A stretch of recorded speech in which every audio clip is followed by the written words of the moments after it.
Assalamualaikum warahmatullahi wabarakatuh. Pada pertemuan pertama kita semester ganjil tahun ini, kita akan membahas tentang sistem penerangan. Sedikit flashback, sebenarnya materi ini sama saat kelas 11 tahun lalu. Kita cuma membahas ulang untuk merimain semuanya, nanti materinya begitu, yang kelistrikan ditambah dengan identifikasi masalah dan latihan-latihan soal.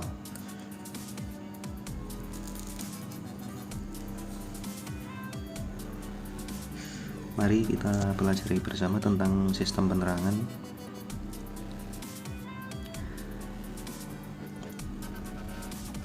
Sistem penerangan sepeda motor ini bertujuan untuk agar siswa dapat mendeskripsikan fungsi dan cara kerja sistem penerangan.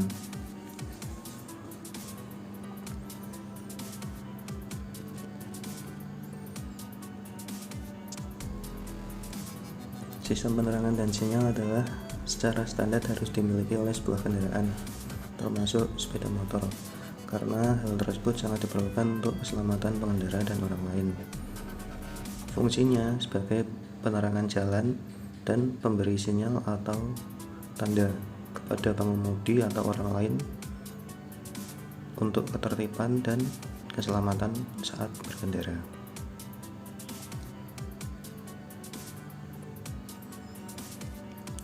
Ini lampu kepala berserta komponennya, bisa dilihat. Saya kira sudah paham semua, dari baterai, alternator atau spool, kunci kontak, saklar lampu dim, lampu indikator di dashboard, dan lampu depan.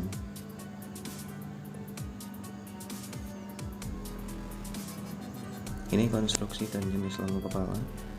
Ada yang jenis semi shielded beam dan yang jenis shielded beam. Kita ke yang semi dulu ya.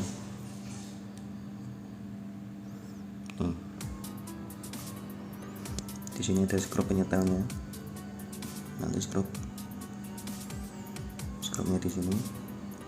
Ini reflektornya. Ini dudukan lampunya, ini bola lampunya. Mungkin sudah banyak yang pernah mengganti bola lampu kepala. Ini lampu kota, ini penutup sinarnya, dan ini kaca biasnya. Ini yang tipe semi shielded beam. Lalu yang jenis shielded beam,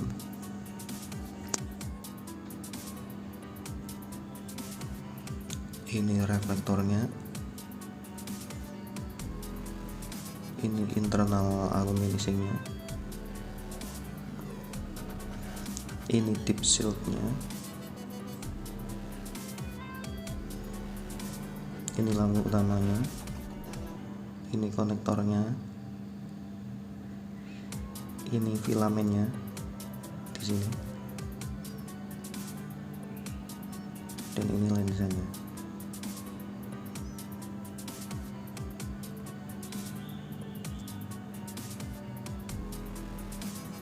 Ini yang lampu jenis shielded beam, ada terminal positif negatifnya, kaca kedap udaranya, dan filamen wolframnya.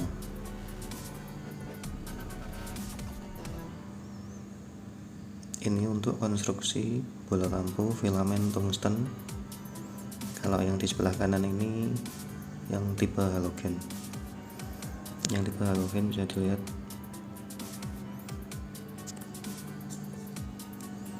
ada kaca kuarsanya,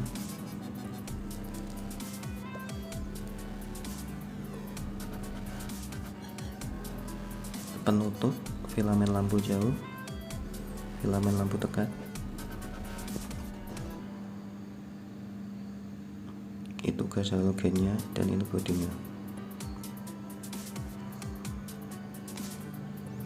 Ini untuk lampu jenis shield beam. Untuk lampu tungsten seperti ini bentuknya.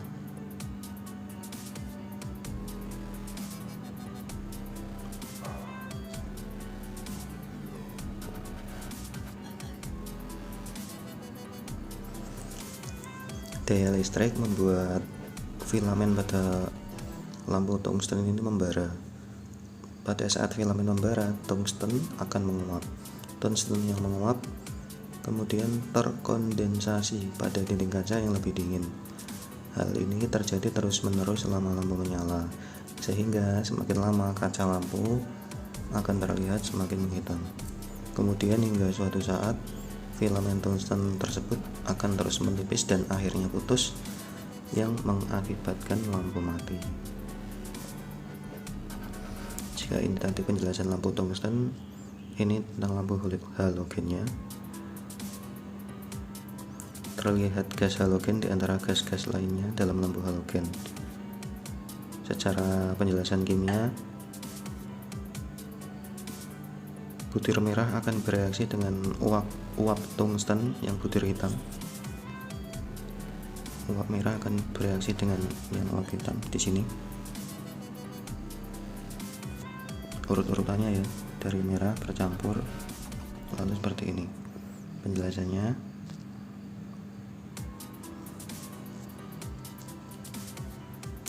gas halogen yang butir merah bereaksi dengan uap tungsten yang butir hitam, yang kemudian menghasilkan halida tungsten. Pada saat filamen tungsten membara, tungsten akan menguap.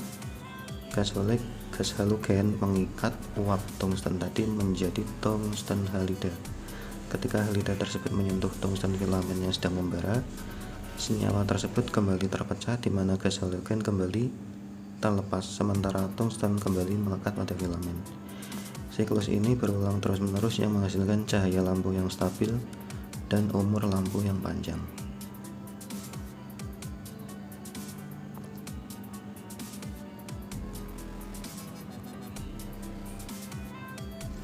Jari tangan kita selalu meninggalkan sidik jari berupa lapisan lemak tipis. Lapisan lemak yang menempel pada kaca lampu halogen membuat suhu permukaan kaca lebih dingin dibanding permukaan kaca yang lain. Hal ini karena lemak pada sidik jari kita. Jika pada suhu yang sangat tinggi akan melebur menyatu dengan kaca yang bahan dasarnya quartz, sehingga koefisien Y-nya menjadi berbeda dengan bagian yang bersih. Jika perbedaan koefisien Y-nya besar, bisa menyebabkan kaca pecah. Ini mengapa dianjurkan saat mengganti lampu, sebaiknya kita tidak menyentuh bagian kacanya. Atau jika memang sudah menyentuh, bisa dibersihkan menggunakan tisu atau macun atau dilap. Kemudian ini reflektornya, ada gambar A dan gambar B. Keterangannya, pada lampu tepat filamen terletak lebih ujung dari titik api, dan pada bagian bawah filamen diberi penutup yang bertujuan agar sinar filamen hanya memantul ke atas menuju lengkungan reflektor bagian atas, sehingga arah pantulan cenderung ke arah bawah. Sedangkan pada gambar B, lampu nyala filamen terletak pada titik api reflektor, sehingga sinar dipantulkan lurus dengan sumbu reflektor. Ini rangkaian lampu kota dan kepala AC-nya.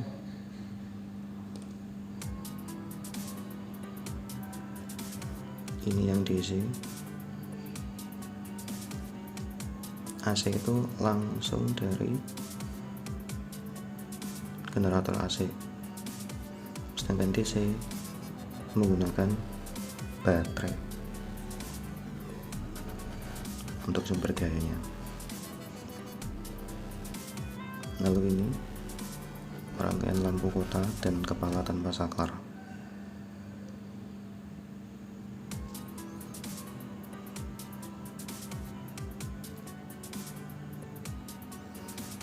mesin hidup tanpa kita menyalakan saklar, lampu kota dan lokal otomatis akan menyala dengan sendirinya.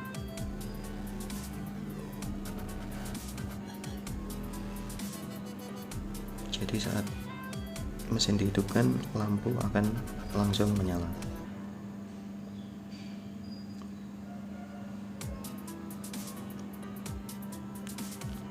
Demikian penjelasan singkat mengenai sistem penerangan sepeda motor secara garis besar saja. Kurang lebihnya mohon maaf. Sampai jumpa di pertemuan selanjutnya. Assalamualaikum warahmatullahi wabarakatuh.